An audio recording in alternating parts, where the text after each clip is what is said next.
there are some reasons to support that idea. Like what? I think they stay away from big cities.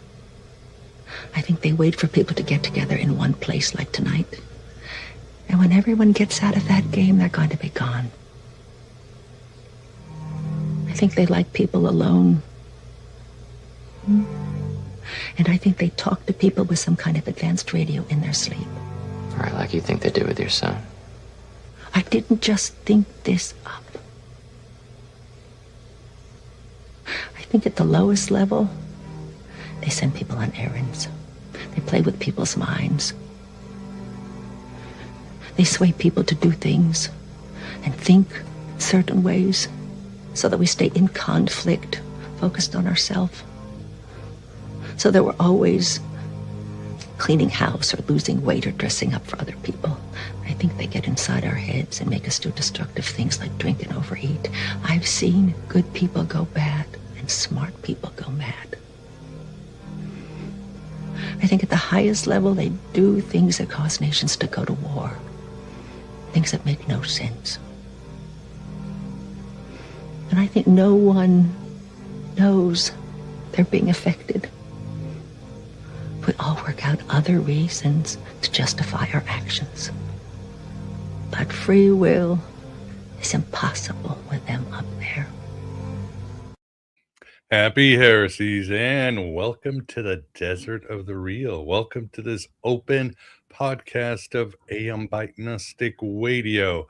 And that intro, as long as the powers that be let me have it, is from the film The Vast of the Night. I think I saw it on Netflix. Not sure it was there, but it's a great UFO film, and I think it's relevant to today and to our topic in this eternal now. And once again, The Vast of the Night, because I don't know how many times I say it. Somebody in the comments will say, well, what movie is this from? Vast of the Night. But anyway, my name is Miguel Connor, and I am your Pompatus of Gnosis, that madman across the waters of creation, that smell of colitas rising through the air of a world gone mad. And I am truly glad you are here at the virtual Alexandria to gain that Gnosis, to find that unique perspective on the Gnostics and how they manifest today that you won't find anywhere else on the internets.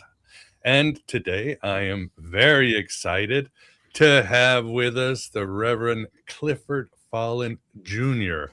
to discuss some incredible research, and we will focus on the Revelation Protocol, but he's put out a lot of books. Cliff, thank you very much for coming on the show. Well, thank you for having me. It's an honor. The honor is ours. And with us, too, it's always an honor, and I hope he's brought his puns. We've got the Moondog Vance. Vance, how are you doing today?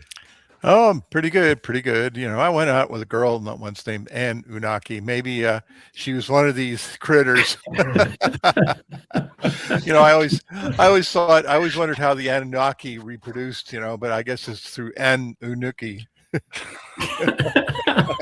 gotta laugh. Yeah. I'm sure they're up there somewhere going, oh, Vance, we're going to give him an extra 10 lifestyles of pain for that. Yeah, there's a thundercloud reforming above me. He just earned a wrath making fun of him. I'm going to show you. But anyway, you got to laugh at it because when you look at the stuff, it's pretty serious and pretty accurate. So what are you going to do? Laughter is what does it. In the 9th book of Moses, Abraxas gives birth to the world by laughing. And I think that's a great thing we forget, not just our creative power, not just our kindness and our love, our good loosh, but our laughter too. Very important. So good to see everybody. We already got a good crowd live. Again, this is a live podcast available to everybody, but members will get a bonus audio version. So please support AM Byte, like, subscribe, share with your friends, whatever you can do to keep growing this red pill cafeteria. And thus tonight, if you are a member, of course, we will take your questions without super chats. If you have questions for Cliff, please super chat them. Let me welcome a great member, another Flow 560. Thanks for supporting the show by becoming a YouTube member. So why don't we get to the main event? Cliff, please tell us about yourself. Your research is it's incredible, and you pull it all together. You leave no stone unturned, no Bible text or story unturned. But tell us about yourself, how you came to this research. Well, I'll go back to when I was a teenager and I had a friend come home from Okinawa. He was stationed over there to be ready to go to Vietnam, which he never did. But his name is Danny. And when he come home, he started talking, preaching stuff about Jesus to me. After about 3 months of him doing that, I decided, well, maybe I should submit to this. And I did one night, and it was in a prayer. It wasn't nothing dynamic, though. So after that, my life changed. I used to do a lot of drinking and drugs at that time and running around fighting, being kind of a bad boy, you know. So my testimony in my town was pretty well known, and a lot of people wanted me to give it. So I started giving it. And then everybody started saying, well, God's calling you to preach, so you need to go to church. Well, I like bringing kids to church, and that church in Indiana had 100 buses. So I wanted to go bring the children to church. And that's where I went to school, and I spent 4 years there. But the years weren't always good. There were, you know, I saw the corruption behind the veil. You know, it is not a, it was the Mecca of independent fundamental Baptist churches. And you might know who I'm talking about. I don't know if I can mention the name or not, but the Up to you. Hmm? Up to you. You do? Oh, well, yeah, it's Howes Anderson College in Hammond, Indiana. It was Jack Hyles was pastor then, and it was the biggest church, or they bragged about being the biggest church in the world. So, but I got to be a big name there, and behind the scenes, seeing all the things that were going on, I got disillusioned. So when I left that school and went into the ministry, I struggled for the next 35 years trying to bring what I saw as errors in the scripture into making them truths, and I couldn't just do it, you know. So the whole 35 years I struggled with that, and I left different churches for that reason. And I would guess probably the biggest epiphany in my life was one day I was home from work talking to my wife and reading and studying the Bible. And I have a certain particular way that I do it, and choosing the Strong's Concordance and the King James. I believe that's the only way you can get a good understanding of what the words meant. So I'm studying in the Old Testament, and I'm getting awfully angry. And I look up at my wife, she's cooking some supper. And I said, you know what, honey? She says, what? And I says, I really am beginning to not like this God in the Old Testament. I just don't like him anymore. Well, what are you saying that for? She said, I said, he's a genocidal, homicidal maniac, man. You know, so that really started the wild trip right there. And that was about 1992. And I started studying Emanuel Velikovsky's books, and then Zacharias Sitchin come along, and you know, then even more recently was the people who are offshoots of Velikovsky's books, and that's the Thunderbolt Project, and it's on YouTube all over the place. They have some wonderful videos. I would recommend them to anybody in your audience to watch. There's 3 videos, and I watched them a couple dozen times each. I don't do just one watching. I do repetitive, you know. So I started seeing in these 4 different, in the Bible, in Velikovsky, and Zacharias Sitchin, and the Thunderbolt Project, I started seeing a lot of similarities. And the Thunderbolt Project really gets into the polar configuration. Well, I'm studying Zacharias Sitchin's book, and I see the first polar configuration ever written down, and that was in Sumerian text. And I'm like, oh, these are connected. And study went on and on and on, and Velikovsky's ideas were being promoted by this Thunderbolt Project. And I said to myself, you know, I need to write a book, and I think I'll title it Connect the Dots, because I'm seeing all these dots, this puzzle, And there's a line, there's a line, there's a line, and I want to connect them. But then when I actually got to the point when I could write this past year, I figured that I better write more than one book because there's too many dots to connect, So I try to separate it, and that's why I have 9 different books now, and a couple more in the make. So. Yeah, for the audience, they are thorough, from the Bible stories to cosmology. It's incredible the work you've done. So, well, let's start with the beginning. You mentioned the Anunnaki. Vance gave us some, I think, good jokes on the Anunnaki. But where do you differ from the, I don't want to say traditional view, but the, I guess, esoteric view? Because, again, it is similar, but the Anunnaki come here because their planet is in trouble. But when they come to Earth, they run. It's not like they have this pristine place where they're just going to set up camp, but they run into the giants, and then you have a war with the giants. And please, Cliff, you can back up, fill in the blanks what I'm saying, but the giants and the Anunnaki are at it. I thought it was interesting because, as you write, the giants can vibrate, go in and out, very much like Bigfoot. And we had a guest recently saying that, yeah, that's the key of the Bigfoot, is they're portals and dimensional. But anyway, tell us about the cosmology and how we came to be as humans, or take us where you want to go. Well, Earth there's a story in the Enuma Elish that talks about how the Earth collided with Nibiru, and Earth at that time was named Tiamat. So, long story short, Nibiru won that battle and split that planet Tiamat in half. And then 3,600 years, it comes back around again and knocks the half that stayed whole into our orbit today, and we became Earth. And that's how we got here. Now, in this battle that's going on, there's an exchange of plasma discharges.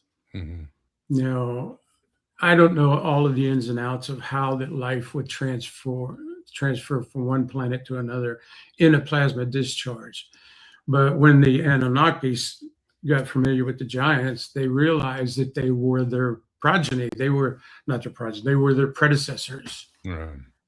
So they understood, hey, this is us millions of years ago. So I think when that collision took place, the Earth was seeded with these giants that could become Anunnaki. But there's a long story there. The reason they don't want anything to do with us or the Anunnaki. But that's the beginning of the giants. And when the Anunnaki came, and Enki didn't tell anybody that they were in the Abzu, which is southeastern Africa. And even probably on the island of Madagascar, which makes me think of that Dr. Moreau story with, when he made all these creepy things, But so they did come to Earth for gold. They needed it to put it into a monatomic state, which is a very light powder. It's lighter than air. And when you put it up in the atmosphere, it makes me think of our chemtrails, these planes going around and spraying stuff. You put it in the atmosphere, it stays up there, and it blocks the harmful rays from the sun and protects the people on the planet. Now, they go out so far in their orbit, you kind of wonder, how's the sun affecting them? We don't know what's out there when they go out, how much more radiation there is from other things. So they needed some protection. So they came here to mine the gold. And when Enki got here, it was 442,000 years ago. But Alalu, a deposed king, came first. And he said, I found gold. And he wanted to get his kingship back because he's going to save Nibiru now. Well, that didn't happen. They actually killed him in a way. But the Anunnaki came with 50 heroes, they called them. And Enki was the leading scientist and had command of that. But they were extracting gold from the water down on the Persian Gulf area. And they weren't getting enough gold. They needed more and more and more. So he started looking for other places. And that's when they started mining gold in the southeastern part of Africa. If you don't mind, I'm drying up, so I'm going to take a sip. No, go ahead. Keep going. And people who were working the mines, the Anunnaki that were working the mines, they rebelled, and they were going to hurt Enlil, which was the commander in chief of that operation, and Enki was the lord of the earth. So they rebelled, and the council came to a decision that Enki had a great idea to take this giant and mix him with their DNA, because it does mix. So they had all the physical apparatus that could breed together. I mean, they were reproducing themselves already, but when you make a hybrid, you can't reproduce that way. It's not possible. Mm-hmm. So they had to fix that, and that's when the Book of Genesis will call it, they gave him a curve. In other words, a curve, and that's a DNA curve to me. And they interpreted a rib, but it's not. It's a DNA curve. It's genetic engineering.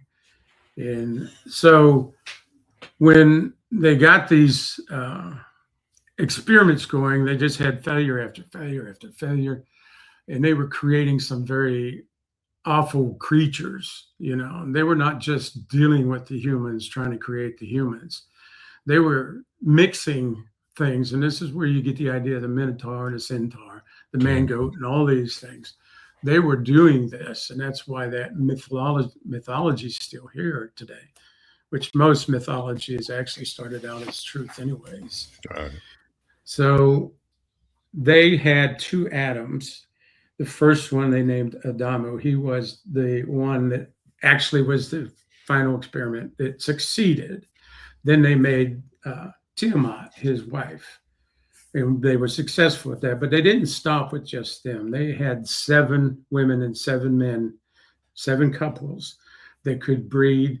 They had given them that ability and produce workers. And within a few hundred years, they had a whole passel of workers. I mean, the description of the Adamu and his lineage is that they were constantly naked, and they would breed anywhere in the woods and the forest. They were, Enlil got so mad about it, he didn't want to see him no more. He said, "I'm tired of this." He just hated it. It's a farm, huh? So, yeah. Why? So you keep them humans naked, man? They're going to do that stuff, But the second Adam come along later. Enki was noticing some things that were happening, and the Adamu kept most of their connection to their ancestors. So they had a connection to the earth, and that's where their ancestors are really connected, is to the earth and the earth's vibrations and electrical field.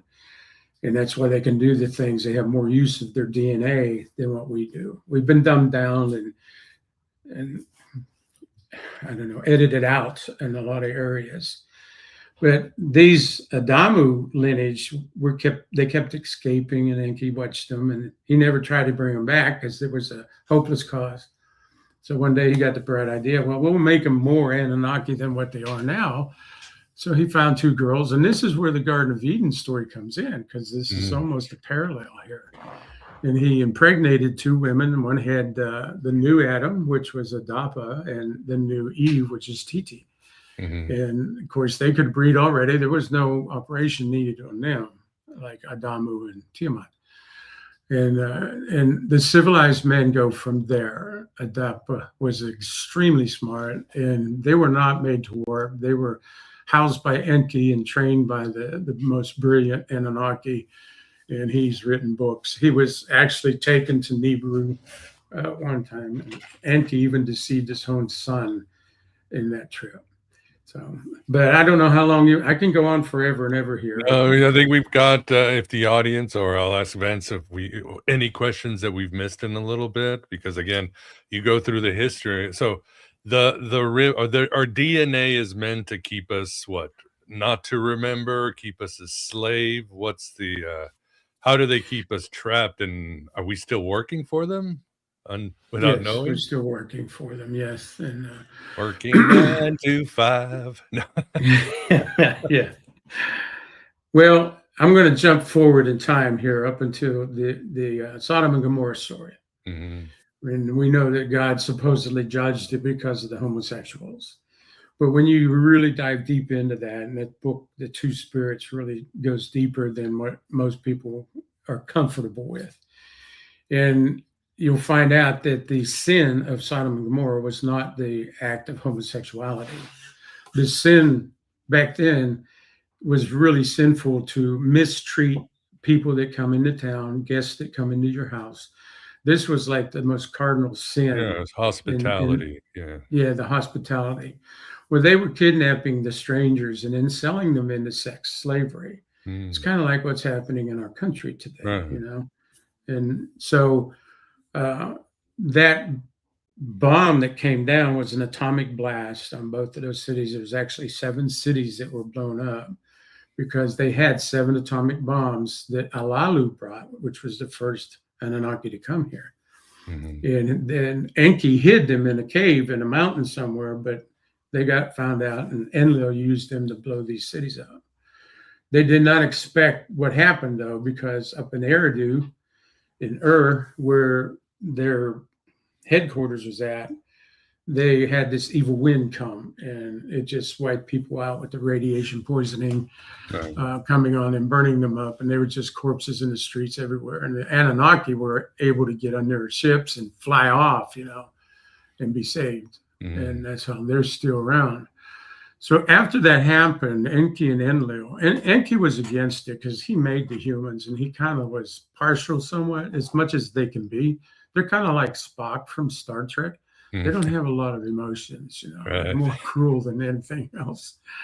But he did have some partiality because it was his creation and he wanted it to be known, you know, he had that ego thing going. So they decided through a conversation they had, and that's why I put this conversation in the first volume.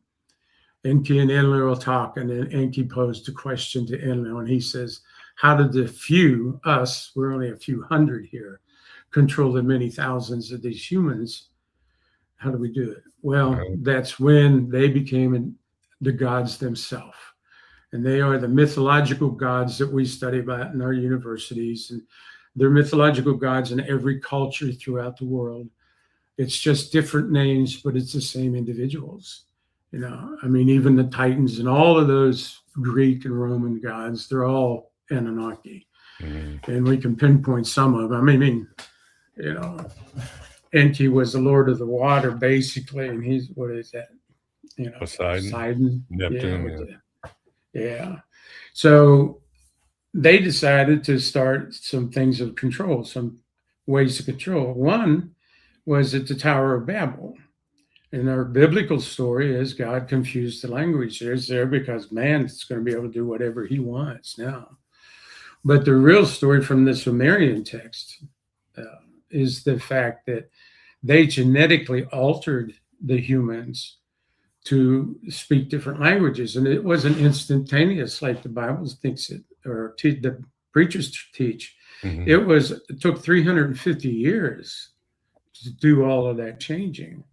Not only did they do the changing with the language, they changed our skin colors, and they made us different so that we would have barriers. We look at somebody that's different than us, and we automatically put up a guard. You know, you go into Africa and you see a tribe of black people you've never seen before, you're going to get scared. Same with the Indians over here in America, you know, the red man. So that's how they did it. They deified themselves and started religions. Now, there is a subversive player here that I haven't mentioned yet. And that's the guy that is the emissary that goes to Ninmah and Enki and Enlil and tells them, you know, that their daddy sent him when he was, nobody knew him. You know, they couldn't remember him.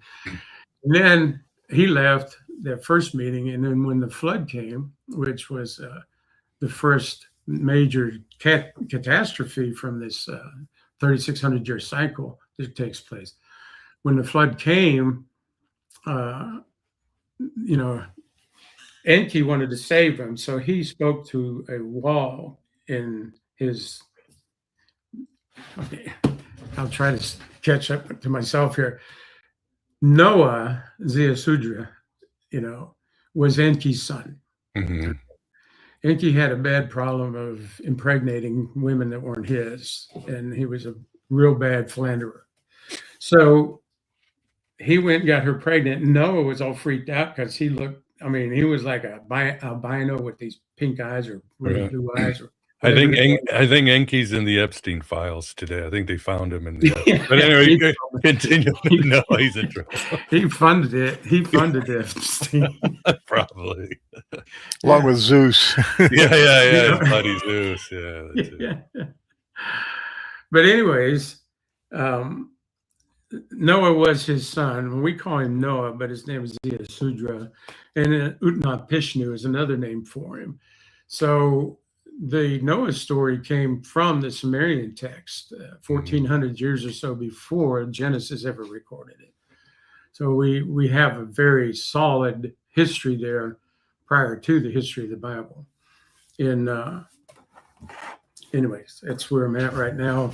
Yeah, I don't know where to go from here. No, before I go to events, again, two important ones. Again, you go through the Bible and you show there's almost like there's a technology war between those who want to wake up, from David to Saul, versus the Anunnaki. Yeah. And you just break it down, every biblical story. It's incredible. Yeah, you guys got to get the books. But of course, we want to get to the big guy himself, the big hero of all of our stories. And your take is fascinating. Tell us about Jesus. He's almost like, I'm thinking of Mary Shelley's Frankenstein. Started out as a creature that turned on his creators, right? Yeah, basically, yeah. Mm-hmm. Well, I started the Druid genetic line, the Druid and then Veda line, and they were married, and then Veda became Jesus's mother, and the Druid was the son of Mary. That's how I got the story going on that. So Jesus, and this is what's amazing me. I'll pause here and hope I don't lose my train of thought, because I go on rabbit trails a lot, and I apologize ahead of time. But I didn't know much about Gnosticism at all before a month ago. I've known the name. All this studying and learning I've done is because I was so deceived by the Christian churches that I pushed everybody out. Nobody's helping me study. I do it myself. Mm-hmm. And that's how I've studied all these years now, was on my own. And then I find out that the Gnostics are very close to what I've come up with. And I'm like, this is from the universe. This is from the creator of all things. And so I've really been enjoying studying the Gnostics and listening to your podcast and some other podcasts. Parallel stories, very much. Yeah, they're a lot the same. I have to learn some new demiurge, and new names and stuff. But that's fine. I'm willing to learn it. Man. But, because of that seclusion that I made, I had different things happen to me, like visions, dreams, that guided me in the whole thing. And I kind of threw myself in my book, because my email name is Druid 1952. Mm-hmm. And I started telling people, don't call me Christian anymore. I'm not a Christian. They say, well, what are you? I said, I'm a Druid. I didn't even know what the word meant at the time. Just call me Druid. So I made the email then, But that's why I took the Druid, because it's a rebel spirit. It's an earthly shaman type of person, and I sent that spirit through Adapa, Abraham, David, right down to Jesus, and he was, and I'm really like blown away that y'all look at the same way at Jesus that I do. Once I decided that I didn't need this salvation, I didn't know what to do with him. I had prayed to him for 40 years, and preached to him, and hellfire and brimstone. I stood on the pulpit and spit in the first row, It was awful what I did back then. Mm-hmm. But he's a rebel. Christ is a rebel. And he didn't come here to shed his blood to save us. he came here to tell us how we can be saved and escape this prison that we're in. And that's his whole mission. And he was betrayed, because I honestly believe this, and people are going to think I'm crazy. I honestly believe that Jesus is Enki's son. And that is why he's 2/3 Anunnaki and 1/3 man. And he had more use of his DNA, more use of his brain power. And if we had the use of our DNA that he had, then we can walk on water and change water to wine and do the things and miracles that he could, or I believe that's possible. So we have a rebel spirit here that I picture as the Bigfoot across the world howling at this guy's birth, because finally we're going to get rid of these Anunnaki. So, but that's how I picture him now. And in the Revelation Protocol, which is an extraordinary look, even though it's my writing, it's an extraordinary look at the Book of Revelations. It's a commentary that nobody has ever tried to comment on in that direction. And I actually have another book that's just the commentary itself on that whole book, Revelation.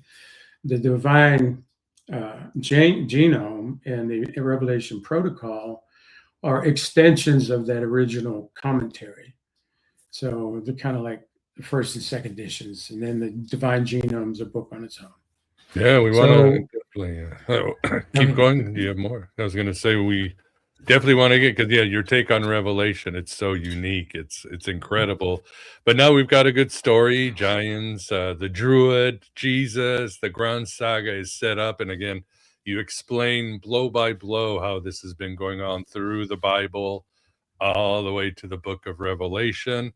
But before we get into that, Vince, do you have a question? Is this making sense to you, or what? Oh yeah, I've heard a lot of it, but I've heard also new details which are interesting.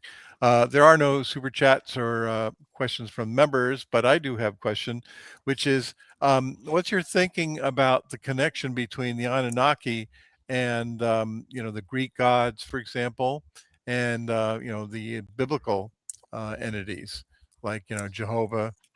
And you've already said about Jesus, but how are they connected? Are they same people, different names, or different entities altogether? When you do a deeper study into it, that would be Zechariah Sitchin's books. He goes very deep into the connection between the Greek gods, the Roman gods. He even comes into South America and the islands in the Pacific, and he shows where they showed up there. And they even showed up in this country. In Michigan, we have facts that tell us about the gold mines that were in Michigan that are ancient gold mines. So these people have been all over the world, and they had hundreds of thousands of years to do this stuff. It wasn't like you had to do it in our 70-year period. They had their time. They could take their time. So the Greek gods and Roman gods are definitely the Anunnaki, just with different names. And different twist on the story. Not a lot, but enough to make you think they're different people, they're different gods. Then in the Old Testament, the patriarchs from the Hebrew line they're not. Let me back up. That emissary that went to Enki and Enlil and Ninmah, he also went to Enki about the flood, and he told him, "You got to save the humans." Mm-hmm. So if there's a miracle throughout all of these stories, that's the first one. Is that emissary is the reason humans are here today, because he got with Enki and said, "You got to tell Noah to build it." And it was a submersible boat, a big old submarine. And we think of the story as 2 by 2. They went onto the ark, and we got these things walking up there. We got all this, cow patties everywhere in a bad, nasty environment. Yeah. But in fact, Enki took the essence of every living thing on the planet and sealed it in a hermetic seal of a case, and he put it on the submersible boat. And that's how he was ready after the flood to regenerate all of this. So they had plans, and they were big plans. They were scientifically done, not miraculously done. But anyways, when you get up to Enlil getting a visit from this emissary, and I forget his name, and I should have looked it up before. It's Al something. But when you get there to Enlil, Enki already saved the humans from the flood, which is an amazing story if we could get into that sometime. But he went to Enlil to save the humans from the atomic blast that Enlil was about to do. And this emissary knew he was going to do it. Matter of fact, he said, go ahead and do it, pretty much. Gave him permission. But you have to pick out another savior, like Noah, and save a race, you know? So what's he do? He goes to his high priest, who is Abraham's dad, and he picks Abraham, this priest's son, and he calls him out of the land of Ur and gives him all these promises and stuff. So that starts the Hebrew line. And there's something special here that I mentioned in one of the books that proves that we are more of our earthly brothers here out in the woods than what the Anunnaki want us to be, right? When people see these creatures, a lot of the times they see them naked and they see their private parts. Mm-hmm. And their private parts have been described as being covered. They have foreskin. They're not out in the woods running across jagger bushes with the gland, you know. They got a shield to protect them. When Adamu was born, the first Adam, they noticed, wow, he's got foreskin. We don't have foreskin, but he's got foreskin. He's just like them. So this was a sign of being more of our predecessors here on Earth than the Anunnaki from out in Nibiru. So what's Enlil do? Well, Enlil to me is Yahweh, Jehovah, whatever you want to call him. He makes a commandment that all of his Hebrew people have to be circumcised. All the male have to be circumcised because he wasn't circumcised. And so to make them circumcised, it made them look more like an Anunnaki. And that's where another thing comes into play that not many people think about. But getting back to Jesus, if you want to, we can do that. I got one more question, though. I don't know. This just popped into my mind. You said about how Enki created humans and they experimented with genetics and crossbreeding and all that. I have this wacky theory that different people have different characteristics of different animals, like they're bear-like people and squirrel-like people and mousy people. And if you look at, humans today, you have all these different people that have, kind of characteristics of other animals. Does the literature, from Zechariah Sitchin and the ancient Sumerian literature lend any credence to that type of operation? If it's there, it's not open. There's a lot of subversive things in this writings of Sitchin that I don't even think he knew was there. He had a good knowledge of the Bible, but he didn't have enough of the knowledge of the Bible to connect these dots. If this is what's happening in our woke society today with people wanting to be cats and dogs and things, I think I think that's a latent part of the genetic engineering they did with animals, trying to pair men with animals. And that gene is dormant in some of these people, and it can come out at any time. You take the story of Jacob and Esau. Now, Jacob was the firstborn, but he went back in and Esau came out. Well, Esau came out all hairy and red and, became a great hunter. And Jacob, he was, like us, white and smooth, But he was a supplanter. He was a conniver with his mom especially. And in order to get the birthright from Esau, he put on a goat skin on his arms to fool his daddy. Now, I always wondered, preaching this, that's a lot of hair, man, to put a goat skin on. tells me that this Esau dude was pretty dang hairy, and he It's like had to make Bigfoot. sure. Yeah, he's a Bigfoot dude. He had a dormant gene in them, and that gene is still with us today. It's an A negative, it's a B negative. Any negative blood type is the gene of our ancestors here on Earth. I have a And, question I have for you. We humans today have power to split the atom. We're doing colliding, finding the God genes, the God particle in these places. We have a lot of power to, are they not threatened by what we have been able to do? I think they are, yes. CERN, I mean, we could destroy the dimensions at CERN with an accident, and you know. Yeah, we think that. We don't know for sure 100% that can happen, Right. but that's a fear that we have, yes. The thing that I always wanted, and I know I'm not going to be here when the planet comes back around, but I want to talk to these dudes, man, face to face, and I got some questions. And, you know, I was so mad at him for a while. I just wanted to shoot Enlil, get him out of his misery, get him out of our lives. But now we need to realize that, and one of the books I'm wanting to write would be a court case against the Anunnaki. It's kind of a novel idea. But one of the things we need to realize is the amount of sin that they did to us. They dumbed us down. They shortened our lifespan. Adapa, the second Adam, lived 34,000 years. It wasn't just 900. He lived, it says, the shar that he was born and the shar that he died. You count those up at 3,600 Earth years, that was 34,000 years he lived. So those people lived a long time back then. It just wasn't 70 years. That came after the atomic blast came. Okay. But I'd like to get a chance to talk to him and get back to that question was,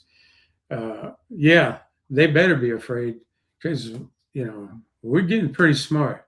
We're getting some pretty bad weapons, and they're going to have to realize we got billions of people, and I don't know how many's on their planet, but I don't think it's billions because that planet's dying, So they're not here right now. They're in their planet. I think some of them are here.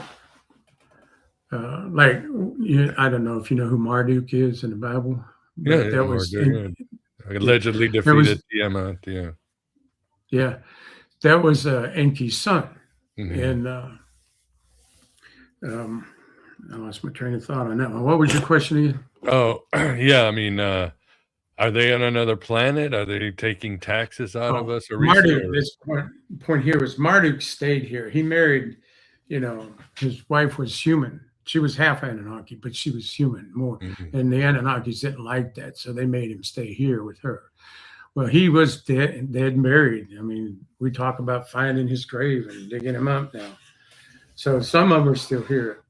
I wonder myself about the airport in Denver and all the tunnels that are supposed to be under there. Mm-hmm. And there has been speculation that Enki is actually back and staying there. Mm-hmm. Now, here's another thing that I'm just throwing this in, and I know it's off the track. It's a rabbit trail. But we got a war between Russia and Ukraine. Now, a lot of people could look at this and say that's Gog and Magog, mm-hmm. Mother Russia and the baby Russia. But the uniforms of these soldiers from Ukraine, do you ever see the patch on their shoulder? No. It's a trident, Poseidon's trident. Oh, wow. Interesting. Yes. So that tells me that side is Enki's side. And the other side probably is Enlil's side or somebody of Enlil's descent. So the war that we're fighting over there between humans is actually, I think, engineered by people who control the politicians of the world. Mm. And those are the Anunnaki. And there may be some other races involved too. I don't think the Anunnakis are the only ones out there because they made references to a intergalactic or an solar system allegiance that they broke some rules, they talked about, well, we're not allowed to do that, make these humans like that. That's God's job, you know. So they're going to send a cosmic ice eventually here on Earth and take us all away. Yeah, they're all illegal. And the Denver airport, that's fascinating. Yeah, the murals are pretty freaky. You know, it predicted COVID and all this stuff. So I wonder, well, maybe Enki looks like John Denver. I don't know. Maybe that's his he's not dead. He'll be back. Yeah. How about that horse with the glowing red eyes? Yeah, you've seen that.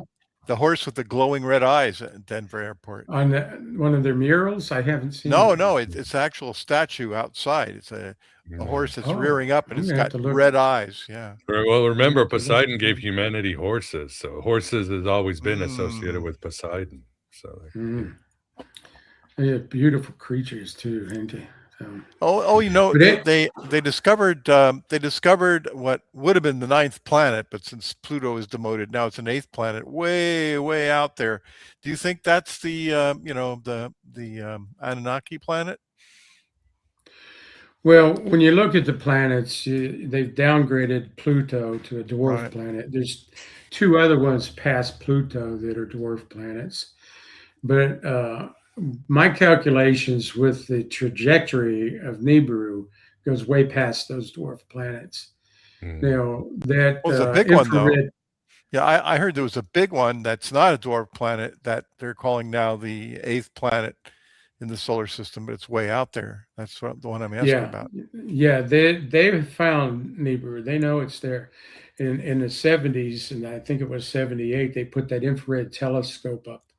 And they took a picture and they showed this planet that you could only see in the infrared.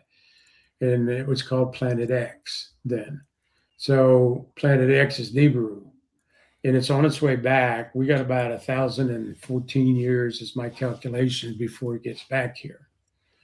So I got to figure out whatever elixir it takes me to live 1,014 more years so I can be here, because I want to talk to them dudes. You know? But yeah, that planet reincarnate.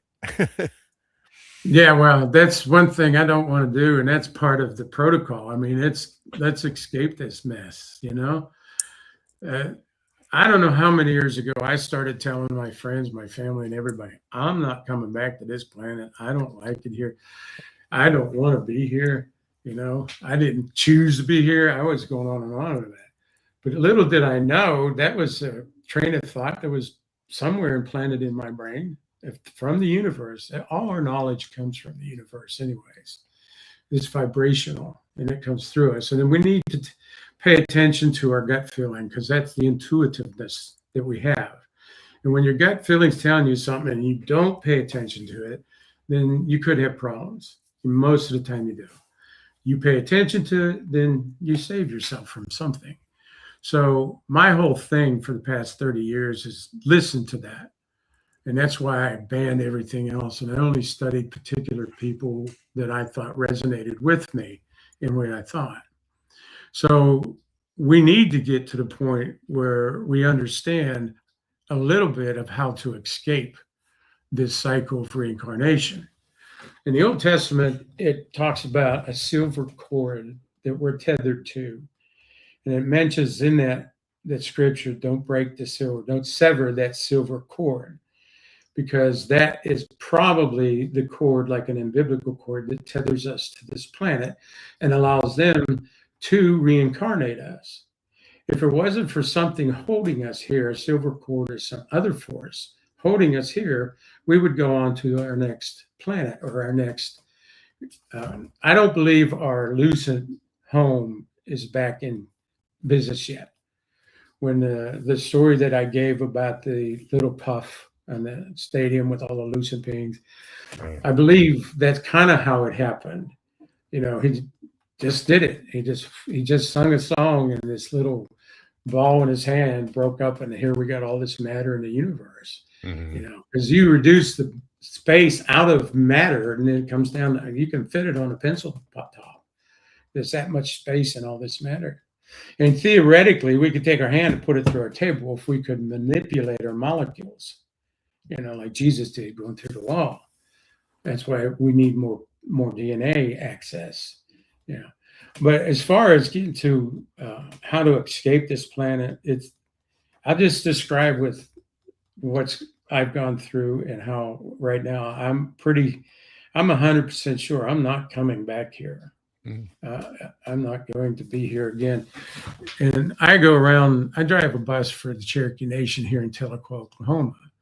And every day I'm driving this beautiful country and I'm picking up these wonderful people. A lot of them are sick. I take a lot of elderly and sick people to the hospitals and doctors. And, several of them have passed away that's been on my bus, and it's kind of sad. But I love the beauty of this planet. But I hate the control that we're under. We're under control of scarcity. We're under control of religion, politics, finances. This is all geared to make our lives as wage slaves. We got to work every job we can to make enough money to pay the rent, buy the food. So there's a very few people worldwide that can celebrate like these millionaires and billionaires do. There's not very many of them. Most of us are down to foraging at Walmart to get our food instead of foraging at Wildmart, Yeah. But anyways, Here we are. Well, your work, I hope, helps others wake up. So let's get into the Book of Revelation. It's again an incredible read, and you in many ways you turn things upside down. Tell us about your take of the Book of Revelation, the Apocalypse of Juan, as I like to say. Yeah. Well, it's only an apocalypse to those who believe the lie. When you take, my studying with the Book of Revelations and eschatology throughout the Bible was done when I worked 2 years by myself in this one plant, and I had Alexander Scoresby's Bible on cassette tape. This is way before MP3s or iPods, Right. And I listened 8 to 10 hours a day, every day for 2 years while I worked there. And I got a really deep understanding of things there. And the Book of Revelation started really looking bad to me early on because it doesn't jive. There's no time frame that jives that the preachers preach. They want to preach that these 7 seals and 7 trumpets and whatever the other 7 is, vials, they run consecutively. When they don't, they are pictures of that 3,600-year catastrophe that comes around, and they run parallel to each other, because when you read them, 2 of them are almost identical, and they're explaining the same polar configuration that's coming back on us in 1,000 years that was here before. And when you study the Thunderbolts Project, you'll find out that they're pinpointing, and the Velikovsky books pinpoint a polar configuration when Moses took the people out of Egypt. And the pillar of cloud by night and fire by day, or fire by night and cloud by day, that is a plasma discharge that they had to stay around because it protected them from what was going on with the meteors coming down from Mars and bombarding the earth and all. So this cycle comes around, and the Anunnaki were aware of it enough to put it in use, and they use it as a reset point. So when it comes around again, then it's going to be another reset point, and they're promoting this New Jerusalem. The 144,000 is going to be in, and all the pillars are going to be there. The men that are holding up the New Jerusalem walls, and we're going to be walking streets of gold and pearly gates, and all this stuff. But think about a cube. I mean, we talk about the Ark of the Covenant being gold plated, and how the electricity was involved in that because of the conductivity of gold. Well, you got a cube floating up. It's 1,400 miles wide, tall, thick, and all that stuff. It's solid gold. It's really going to conduct the electricity that's out there. The plasma or whatever, the electromagnetic fields, it's going to really conduct that. So that is probably going to be the energy source that the Anunnaki use in that new Jerusalem to keep everybody alive for a longer period of time. But the problem is they're going to be 1,000 years of peace, and then after that, the devil or the dragon is going to be let loose again. Right. So then we got to be tried again. Why? We just went through it. Why do we got to be tried again? You know, I'm tired of being tried. I'm refined enough. My head looks like a diamond now, anyways. You know? But in order to understand what we need to do to escape, you know, and I really encourage people to get the books and read them, because, and not just once. I've got the first 3 volumes there are on audiobook. They're being processed right now with Findaway. So they're coming out soon, so people can get and listen to it like I did with Alexander Scoresby and just repeat it. That's what I did with Zachariah's stuff, and every audiobook I can get, I listen to it dozens of times. So in the bus with the natives, do the natives think you're crazy? You're there in your bus. You're not blasting the Anunnaki to the poor people. Yeah. Well, what's great is out here, the Bigfoot is a big thing. Yeah, Eastern part of the culture is polluted with these creatures, and these natives are seeing them. They're living out in the country, and I can, any day I want to, I can mention Bigfoot, and somebody will tell me, "Well, I saw him." Wow, yeah. You know, somebody saw him, somebody heard him. I talked to a couple one time I took home, and I said, you know, I'm talking Bigfoot to them, because this is Bigfoot country, and I'm better with my mouth if I want to get some stories and get to talk to people. You know? So this couple was standing on there. So, well, me and my wife were sitting on the porch having a cup of coffee and a cigarette about 5 in the morning, and one of them things ran across the front of our yard. Things. They're like no big deal, like a raccoon. Yeah, varmints. Yeah.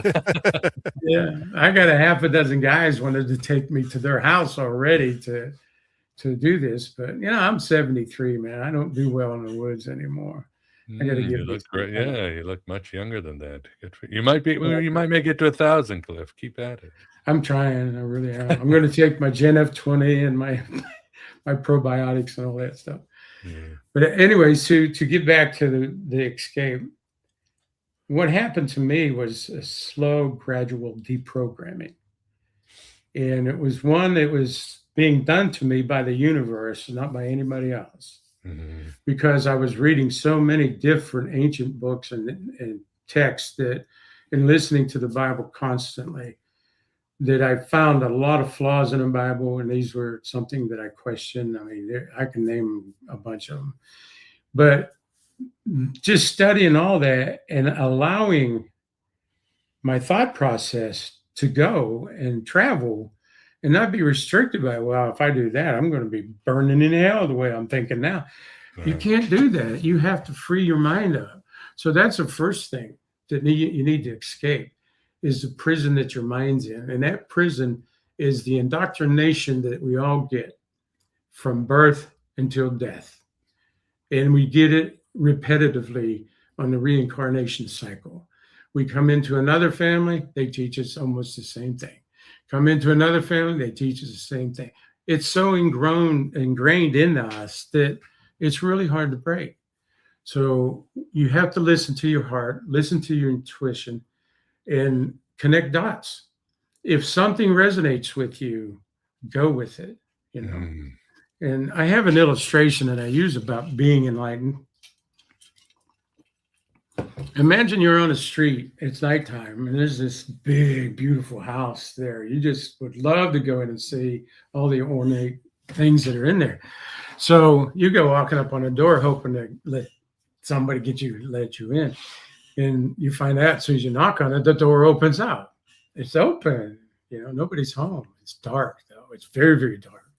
So you can't see anything. So you go in and fumble around on the walls, and you find a light switch and you flip that thing. And so, whoa, look at that beautiful staircase and that's beautiful hutches and there's pictures on the wall. It's gorgeous, you know, and you get all excited. Your mind was illuminated. You couldn't see in that room, that hallway, the staircase. You couldn't see it. But when the light came, it lit it up. So there's a room on this side and a room on that side. So I'm left-handed, so I always go to the left in my stories. Not the woke left, but the other left. This. Right. But anyways, you open that door up and it's dark. You can't see in it. So you flip around for a switch and boom, there's the lights. Oh God, you see a beautiful fireplace and this big oak desk and a library of a couple thousand books, and it's just beautiful study. Somebody really has a nice home. And you go from room to room turning lights on. And that's what happens in your mind. You got to start out with the first one. Allow your light to be turned on. Let your mind be illuminated. And once it's illuminated, it's going to want more and more and more. And that's why I say, I know I'm not coming back here. I can't possibly come back here unless I'm forced. I'm going to be screaming and kicking. I'm going to be the worst birth any woman ever had if I have to come back here. Angry baby. She might not survive. I'll come out cussing them out, man. What'd you slap me for? So what do you think is in store for us then if we manage to escape here? How do we know that what we're escaping to is better? Well, that's a good question. That's a really good, deep question. How do we know? We don't. But what leads us to this deprogramming and through it shows us that we are lucent beings, that the God spark is in us, the God particle, if we want to call it that. But energy is energy. We're energy beings. And what's inside this biological robot we occupy is our lucent spark. And so when that's lit up, your whole house is lit up, that lucent spark's shining. And so that comes from the creator of all things. He is the electrical force within and throughout the universe. He is the electromagnetic field. And I say he because I'm used to that. It could be she, it could be a shim. We don't know, It's an it. We know that. And it's teaching us and it's leading us. And we have to allow it. We have to free our mind up, free our heart up, and allow these little signals. Like when you read in the Bible and you say, oh, okay, chapter 1 here has an atom, but chapter 2 has an atom. They got 2 atoms in the book of Genesis. Right. Well, we got a Dappa and we got a Dhamma. We got 2 atoms. And the stories are so similar, The things like that line up. And you go throughout all of it. And then like with Abraham being called and made to be circumcised, it just goes on and on and on throughout the Bible. You have to be willing to read between the lines. Now, I'll give you a little hint, and I don't know how much time we got left here. No, we got a little bit of time. Yeah, don't worry. Keep going. Okay. We'll go as long as I'm going to get into something that I think folks need to hear. And I don't have my props with me. I would really like to show you what I'm talking about. But there's 2 books. If you're going to study the Bible, you need to study it correctly. And the 2 books are the Bullinger Companion Bible by Reverend Bullinger. And it has a lot of commentaries in there that are really good. I'd throw some of them away. Probably half of them I'd throw away, but some of them are really good. But he put this together, and I find it the best King James to use. But with the King James, you have to understand you have to have the Strong's Concordance. Right. You cannot study and learn the words in the King James unless you have the Strong's to tell you what these words mean. And I'll give you an example. You must be born again is what Jesus said to Nicodemus. And Nicodemus said, well, I can't go back into my mother's womb and be born again. There's 2 words that were used to use that word again. And the other one is from above. So when you look this up, there's 4 places in the New Testament that those words were used, where the same word was used. One was translated again right there, and I think it's 3:3 in John. Jesus translated, you must be born again. Mm-hmm. But when you use it in other 3 places in the New Testament, it's from above. So let's place that above in John 3:3 and say, you must be born from above to enter into the kingdom of God. Makes a lot more sense. Yeah. Nicodemus didn't understand that. He was taking the lowercase, you might say, of that word. in making it sound like a physical birth, and that's how we get this born again experience. Now, there is a spiritual awakening that you go through, but it's a process.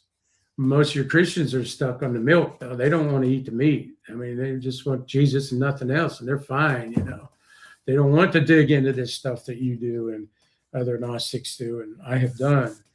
They just want to be what they are. They want their little log cabin in the corner of heaven so that when they die, they can go there. But anyways, you have to be open to it. And the Strong's Concordance shows every word in the Bible, in every place it's at, and every way it's used. So that one word was used 4 different places, 2 different ways. And if you used it the right way in John 3:3, then it would have meant something totally different. Another word that I'll get into real quick is in the book of Revelations and in Luke chapter 16. You have this rich man dying and going into purgatory, so to speak. He lifted up his eyes being in torment. Right. And then Lazarus died. He's over there in Abraham's bosom. Well, that word torment there in the original Greek is basanos. And basanos talks about a touchstone. That's what it is. And in the book of Revelation, in the last chapter, it talks about the lake of fire. And the smoke of their torment will rise forever. That torment is basanos. That's the touchstone. Now, a touchstone was what the jewelers used to rub the minerals and see what content the gold was. It would show its colors, and they would know how pure it was. So it doesn't have anything to do with eternal burning of our souls. And when it says that smoke's going to go up forever, well, I've burned a lot of pieces of paper in my life, and I never saw that smoke come back. It's still going up somewhere. It's going up forever and ever. Yeah.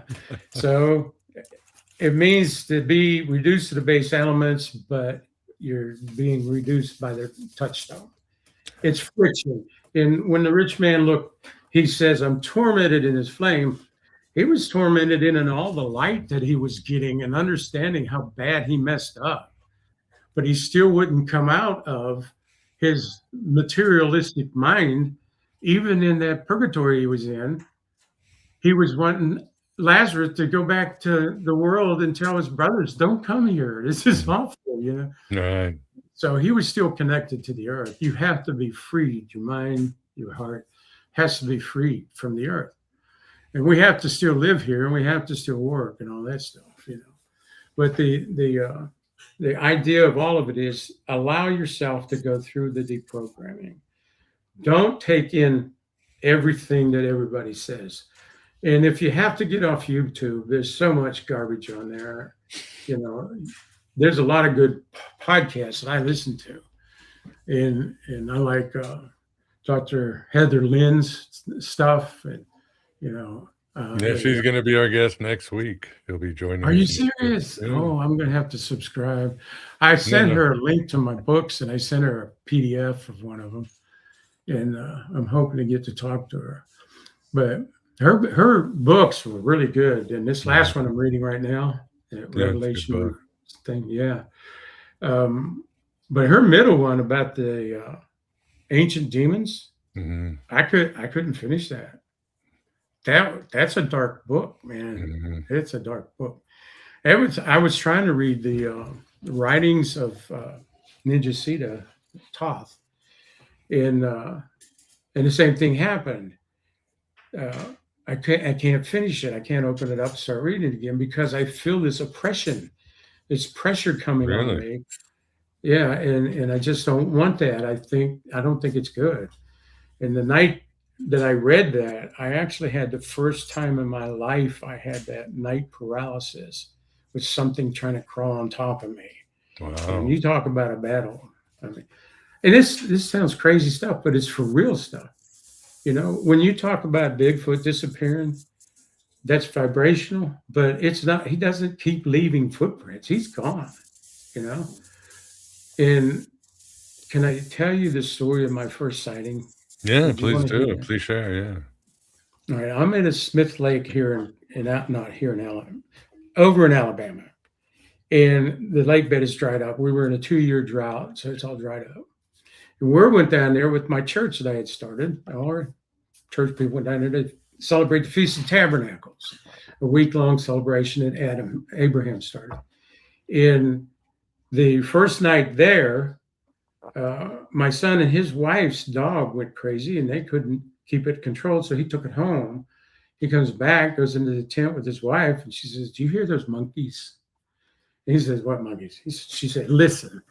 And they heard what they thought was monkeys. Now, I didn't hear anything that night, So the next morning, my wife gets up. She's got to have her coffee. We're not married now, but then she had to have her coffee. She got up and was going out to get that fire started up and cook her a pot of coffee. She walks out the door, she looks to her left, and beside my son's tent, which is only 15 feet away, she sees this man standing by the tent looking at her.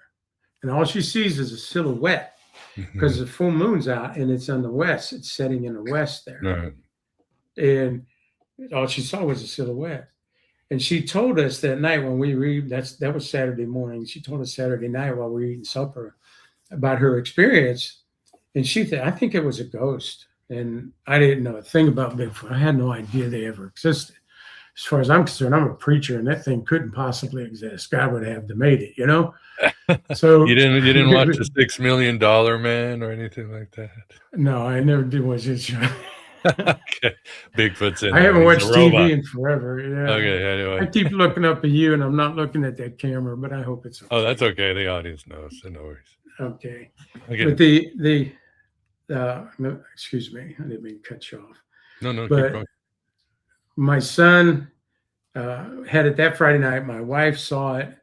And the Saturday night, we had more campers come in, and one of them had the flap off because it's cool, but not raining. There was no rain for 2 years in Alabama at this place. So he's sitting there, and he has a dog with him, a little boxer dog, really sweet little dog. And it starts whining and crying and trying to hide under the covers, and he's trying to comfort it. So he's holding it, covering it up, and he hears footsteps, and he looks up out of his screen, and this big, tall man walks by.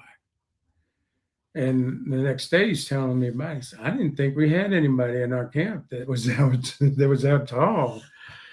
So that was the second sighting that week. The Sunday, my son and his friends wanted to go fishing. So they got to my truck, got my fishing gear, and started walking down this mud, dried up lake. And on the way down, they found hundreds and hundreds of barefoot footprints. And they went all the way around to try to fish, and they found a place where they looked like there was a big cat being chased. They got caught. And they come back all excited, telling us about it. We went out, and sure enough, there they were, just all over the place. And they were stretched for a mile down this particular part of the lake, and you could see them everywhere. And I contacted a Bigfoot research guy, and he told me to do some casting and get some recorders and all that. So I started doing all that stuff. I had no idea what I was doing. If I did, I would have casted every footprint there, because I could have probably identified later on somewhere else, identified one of these things. But anyways, a week went by, and we had all kind of experiences in and out. They stole some of our food. They left us black feathers, and my son and his friends spent a night there by themselves, and they were scared so bad by these things triangulating them. They were on a picnic table with their guns ready to shoot them. They could see them because the moon was still out. And then that next Sunday, we're breaking camp, and I'm standing there, and this Bigfoot guy told me to look for the day sentinel. I said, they watch you in the day? He says, "Yes, look for the day sentinel." So I always went to the dry lake bed and scanned that forest across the way. Well, that Sunday morning, I'm standing there leaning on my tree looking, and I come here right in the middle, nothing's there, and I go that way, and something pops up. And I turn real quick, look, and this thing, it's huge, and it's running right at me. And I just go, I didn't know what to do. I was just kind of like frozen in place. I wasn't really scared. I was just amazed, Right. And this thing about 20 yards toward me, cut to its left, and it ran about 100 and more yards. And then I noticed that its hair was glistening really, really, it looked pristine. It was clean and the sun was shining on its hair, but it kept getting more glistening and glistening. It was really bright. And all of a sudden it disappeared. Right there in the middle of everything with 80 yards all around it, no forest. The only thing were cockleburs about two feet high. And it just disappeared. And I went over there looking for footprints, and you could see the trail that it made through the cockleburs, and it's gone. So that was my first sighting. So I actually saw one of these things disappear. And then this guy years later called me up. He said, I saw one disappear last night. He says it was climbing a hill and just disappeared. You know, he didn't believe me that it did that, you know. But anyways, I don't know if this is the end or not. You know, we might be at the end here. We're getting there, but yeah, we should get you back maybe in April to talk about. We barely got into Revelation or the Apocalypse, and we could break that down. Yeah. Why don't we? Yeah, we'll shoot for April after this interview. Shoot me an email. I still have one last question, audience. If you want a super chat, this is your time to do it before we sign off, and I'm sure Vince will have a last question, but my last question is why Jesus didn't last long. Is he still reincarnating, or where is he now?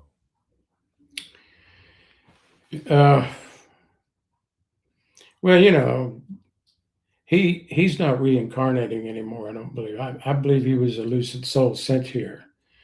So I think he's back with the creator of all things.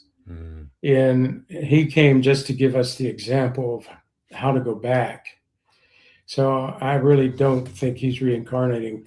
I did that story of him reincarnating all the way up to Jesus. And then after that, I was going to do it one more time, but I decided not to, you know. I kind of hinted at it a little bit. If you read the book, it hinted at it being me, you know, and that's kind of egotistical, but I have a reason for that. I saw something that Ezekiel saw. In real life, I saw it. And really, the wheels and everything?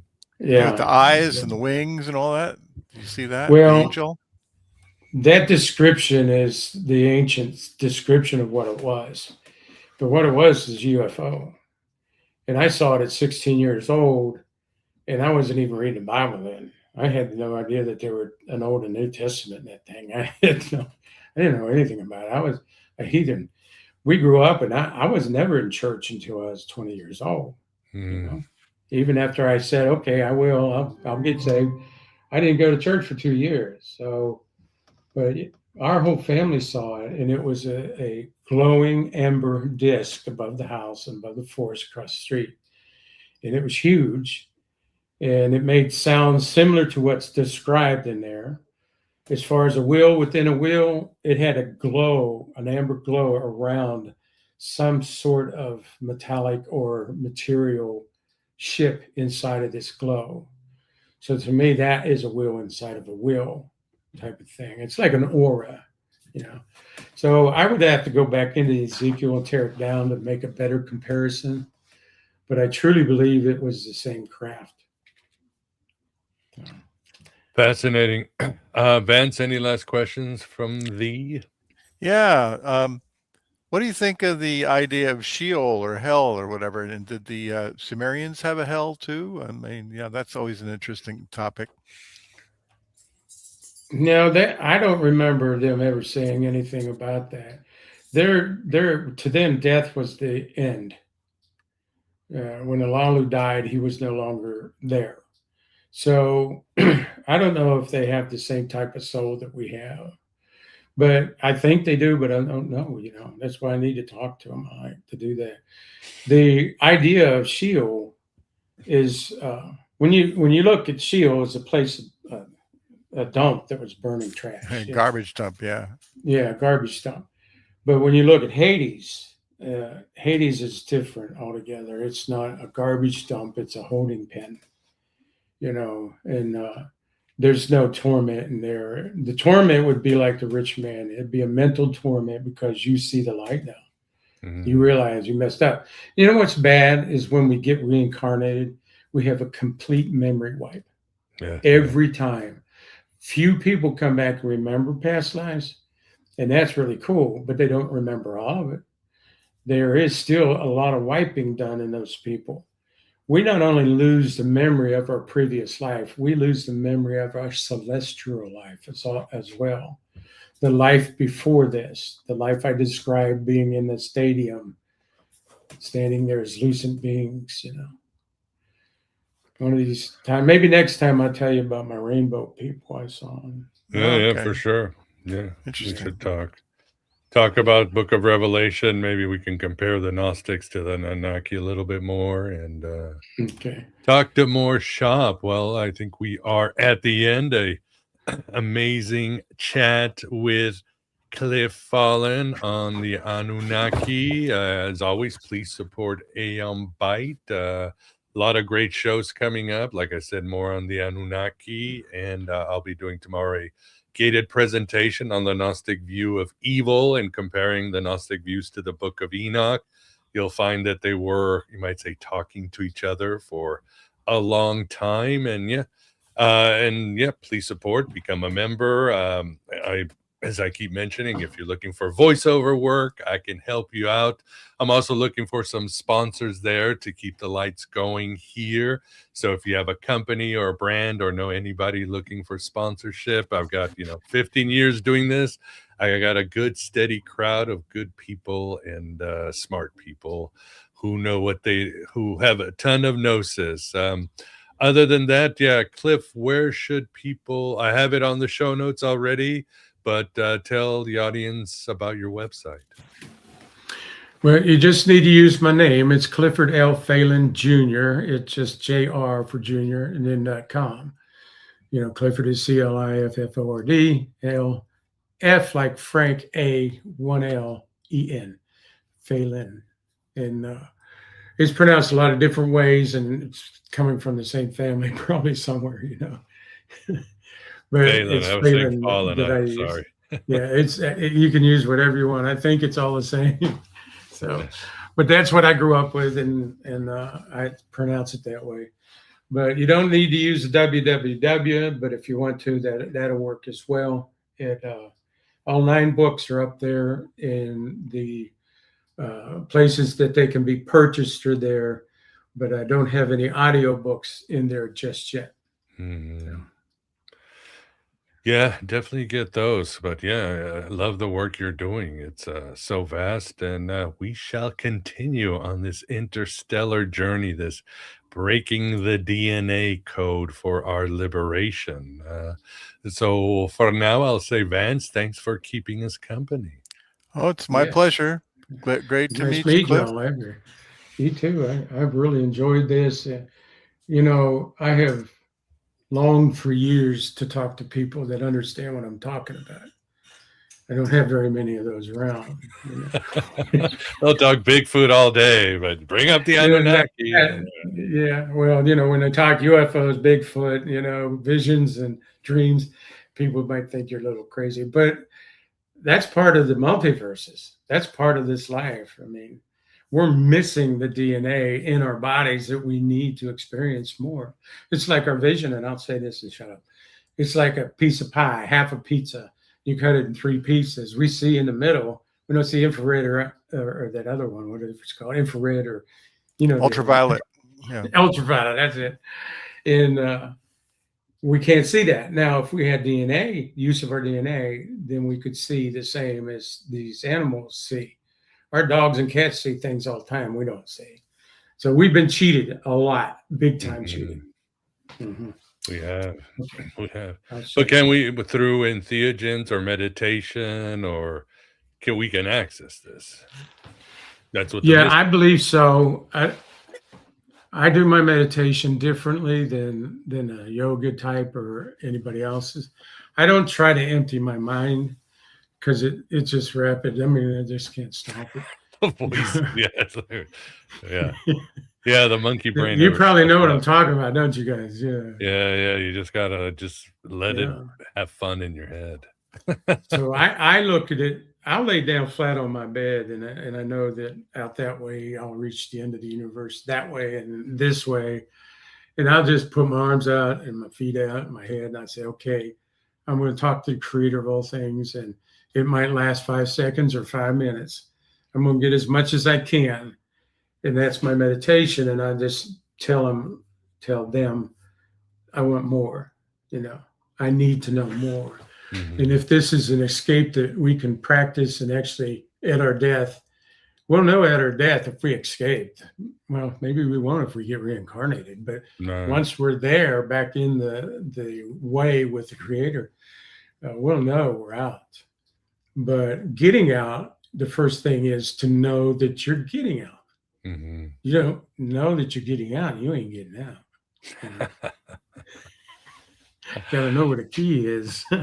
Indeed. All right, well, you guys, audience, you got some advice. I'm very grateful for those who support. I'm very grateful that you are here. You will do wonders.